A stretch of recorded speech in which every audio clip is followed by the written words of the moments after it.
Na citação do trecho do texto sobre o coração de Echavarria, que fiz ao final do vídeo passado, antes do efeito sonoro, já parece haver um aceno à consideração da razão na sensibilidade humana.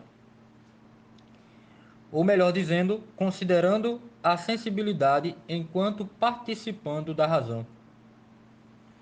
Porém, não há, apesar do aceno, muito mais do que um aceno no trecho citado.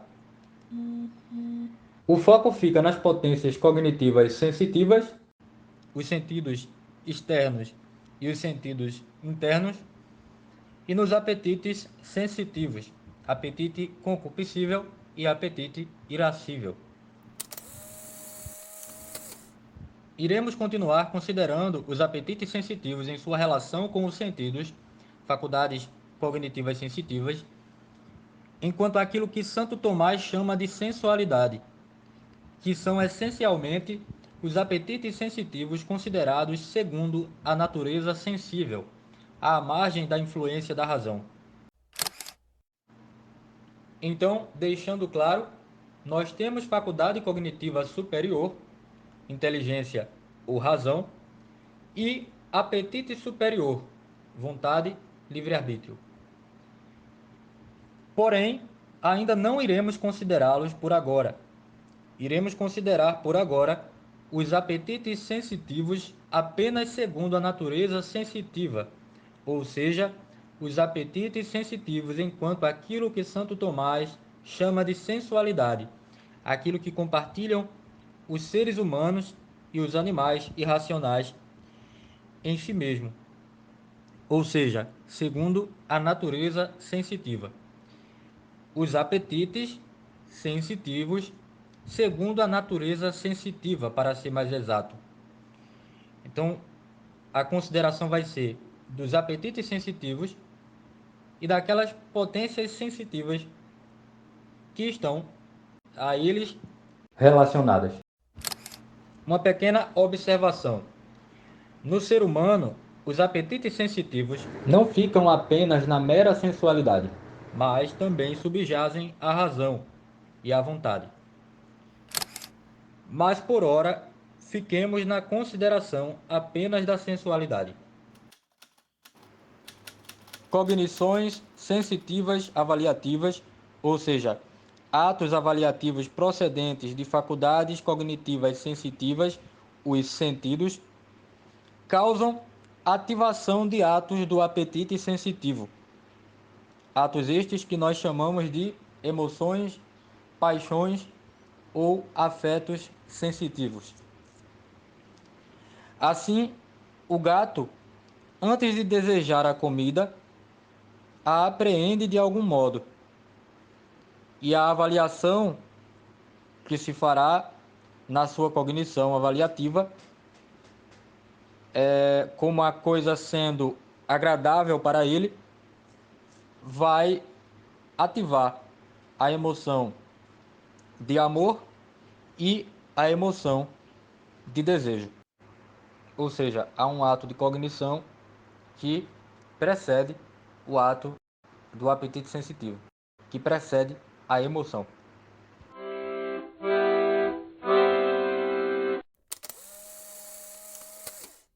Bom, então a gente tem a cognição sensitiva avaliativa, a gente tem o objeto dessa cognição, que vai ser o bem ou o mal. A gente tem a ativação da emoção, que é precedido por por essa cognição sensitiva avaliativa, e essa emoção que é ativada, ela é uma tendência à aproximação ou ao afastamento. No geral, se coloca dessa forma. E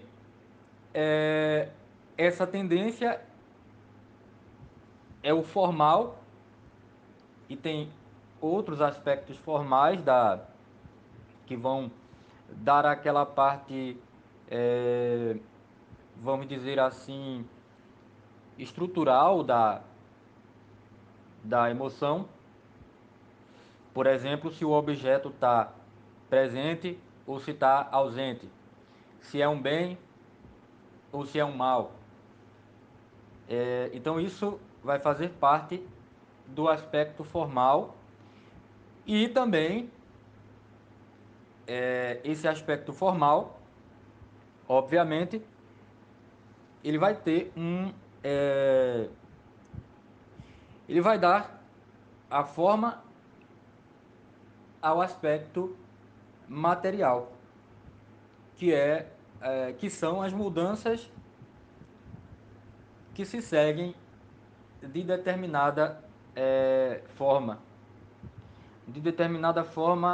da emoção. Então a gente tem o aspecto formal, que é isso que eu falei, né? Vamos dizer assim aqui, a essência da emoção, a natureza da emoção, e a gente tem o aspecto material, que são as mudanças orgânicas que são geradas, como diz Magda Arnold, é acompanhada por um modelo de mudanças fisiológicas organizadas para a aproximação ou o afastamento, e que os modelos, né, os modelos de mudança diferem para as diferentes emoções, acompanhada por un modelo de cambios fisiológicos organizados hacia el acercamiento o el alejamiento. Los modelos difieren para as diferentes emoções.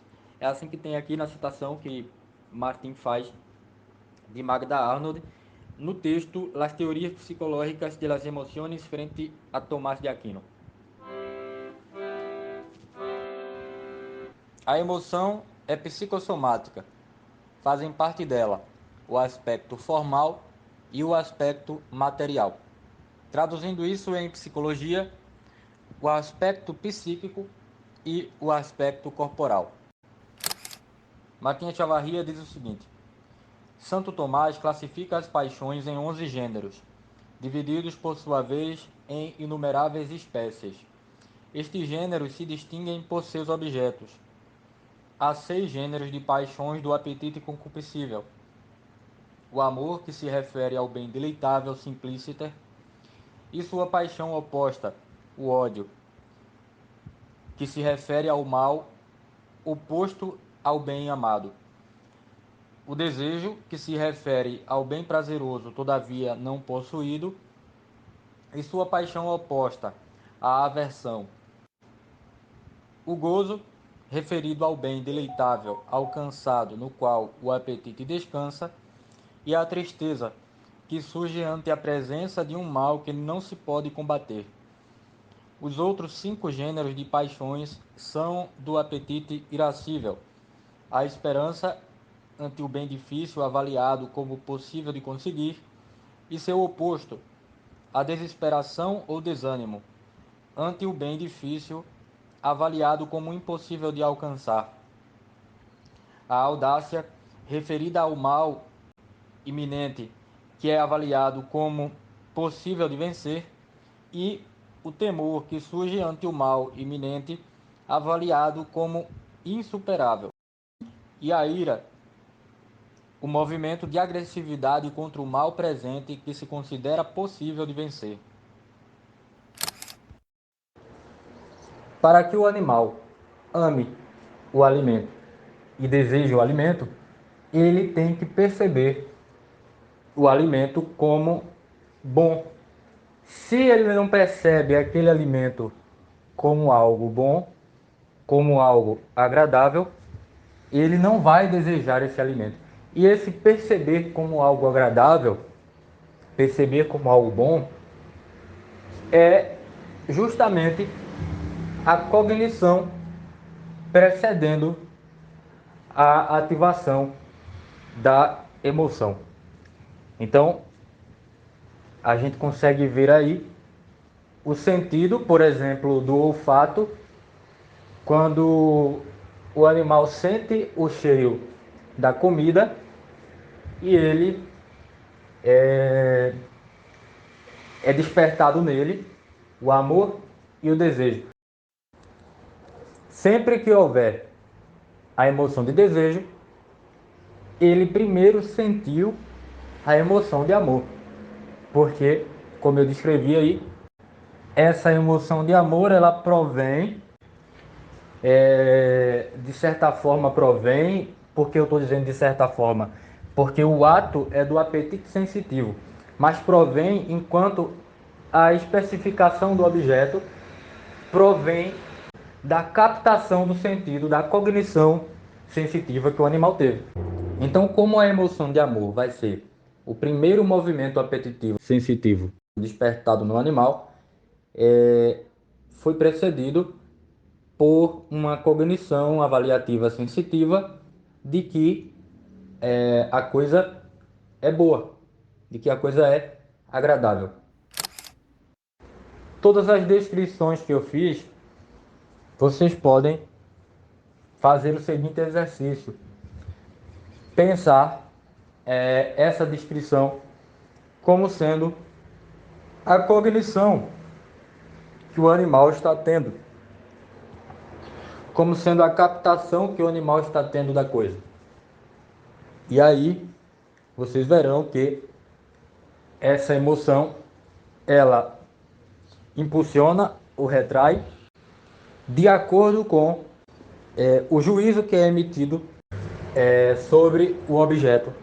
Esse juízo sensorial que é emitido sobre o objeto, que é uma cognição sensitiva avaliativa, que ativa a emoção. Nós iremos ver depois o apetite sensitivo para além da sensualidade, que é o apetite sensitivo, enquanto o apetite sensitivo é exclusivamente humano, porque esse apetite sensitivo no ser humano tem uma relação com as potências superiores, inteligência e vontade. Então, nós iremos abordar isso mais para frente.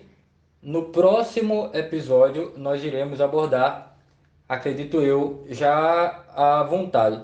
E depois, com a abordagem da vontade, mais possíveis esclarecimentos sobre a inteligência ou razão, a gente vai passar a falar sobre é, as emoções especificamente humanas.